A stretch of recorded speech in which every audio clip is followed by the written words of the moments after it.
order to compete with the Volkswagen Beetle, Chevrolet made its own version of the Beetle. This car was called the Corvair, and just like the Beetle, it was a very inexpensive compact car, had a rear engine layout, an air-cooled engine, and was rear-wheel drive. The Corvair made its debut for the 1960 model year.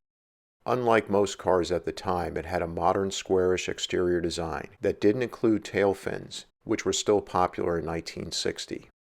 The Corvair during its 10 model years was available in a 2-door or 4-door configuration. A 2-door convertible version was also available. There was also a 1961 to 1963 Corvair 4-door station wagon, which for the 1961 model year only was called the Lakewood. There were several different Corvair trim levels offered. The most notable were the Monza Spider and Corsa. Chevrolet, when it released the Corvair, didn't see it just as a new model, but a platform for a whole line of new Chevrolet vehicles.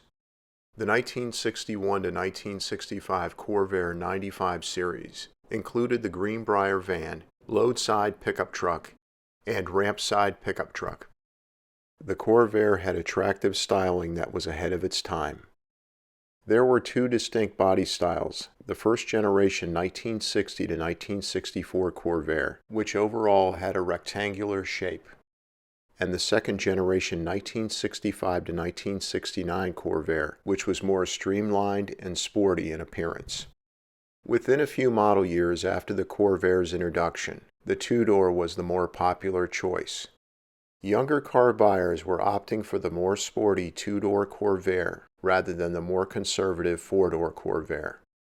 Chevrolet had begun to tap into the emerging younger car buyer market, which would later become a sales tsunami that made the Ford Mustang a sales bonanza.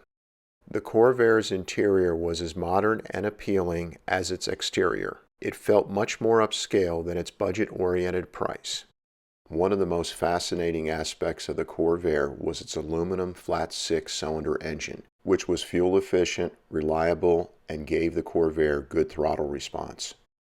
For 1960, there was a 140 cubic inch flat 6 that produced 80 or 95 gross horsepower depending on version.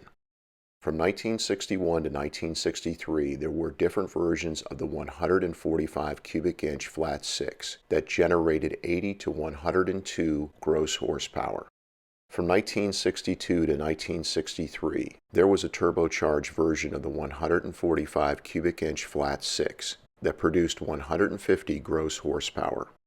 From 1964 to 1969, there was a 164 cubic inch flat 6 that generated 95 to 140 gross horsepower depending on iteration. From 1964 to 1966, there was a turbocharged 164 cubic inch flat 6 that generated 180 gross horsepower. Both turbo engines gave the Corvair some serious performance back in the day for a compact car. For instance, the 140 gross horsepower 164 cubic inch flat 6 and the turbocharged 145 and 164 cubic inch powered Corvairs could easily match the performance of the flat 6 powered Porsche 911 of the same time period.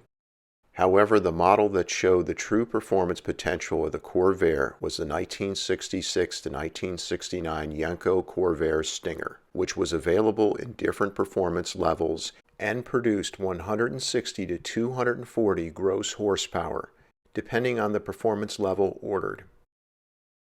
It was a very fast car and could outhandle a Chevrolet Corvette. The Corvair during its 10 model years was available with a 3-speed manual, 4-speed manual, or a 2-speed Powerglide automatic transmission. The Corvair's handling and steering for its day was very responsive, though the first iteration of the Corvair's rear suspension has received a notorious reputation due to Ralph Nader's book, Unsafe at Any Speed. However, some expert drivers and enthusiasts today defend the early production Corvair's rear suspension and will attest there was nothing wrong with it.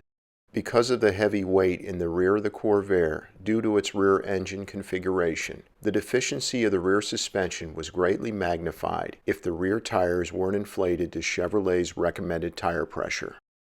The rear suspension setup gave the Corvair oversteer, which made it harder to handle for the average driver when it was driven in an unsafe manner.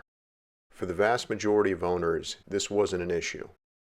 In other words, the suspension may have been deficient, but it wasn't the great danger that Ralph Nader claimed it to be. By the time Ralph Nader's book was released, Chevrolet had replaced this suspension with a fully independent rear suspension starting with the 1965 Corvair. This fixed the issues with the 1960 to 1964 Corvair's rear suspension. The root cause of the issues with the 1960 to 1964 rear suspension was due to Chevrolet using the swing axle design that was also used by the Volkswagen Beetle. Nader in his book had correctly pointed out that Chevrolet canceled before Corvair production started the front anti-sway bar, which mitigated the rear suspension-related issues and greatly improved the Corvair's handling manners. This was done to save on production costs. However, it was optional starting with the 1962 model year and then was a standard Corvair feature starting with the 1964 model year. There's no doubt that the release in November 1965 of Ralph Nader's book hurt Corvair sales starting with the 1966 model year. However, Corvair production had already begun to downslide from its production peak of 329,632 units in 1961 and 328,500 units in 1962. Production was down to 207,114 units by 1964, then increased slightly to 237,056 units for 1965 due to the introduction of the new second-generation Corvair.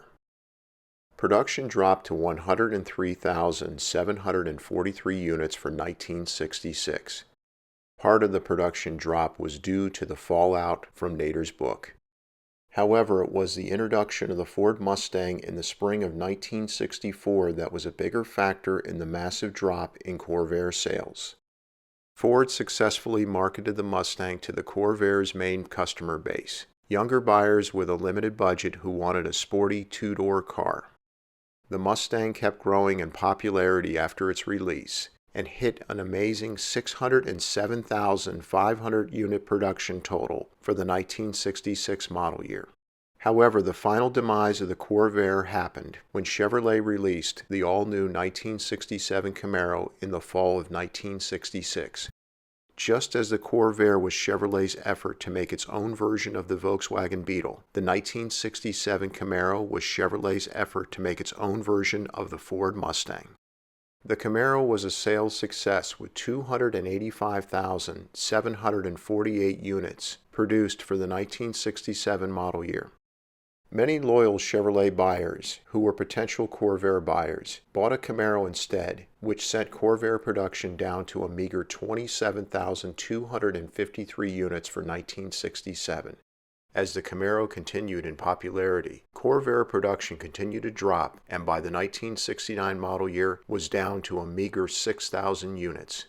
Though the Corvair has gotten a bad rap, it was a very innovative, unique car for its day, and a good number of them are still on the road today. If Chevrolet had given the Corvair the fully independent rear suspension for 1960 instead of waiting until 1965, the Corvair would have never received this bad rap. The rear-engine Corvair was so much different than any other American car on the road back in its day. Credit must be given to Chevrolet for taking such a big gamble instead of going with a more traditional drivetrain layout and design. Ironically, the Corvair proved to be very reliable and durable for its era. However, the Corvair's unconventional driveline configuration and general uniqueness would still not have been a match for the 1964.5 Mustang's creation of the new pony car market segment, where the Mustang and Camaro were more desirable among many Corvair buyers.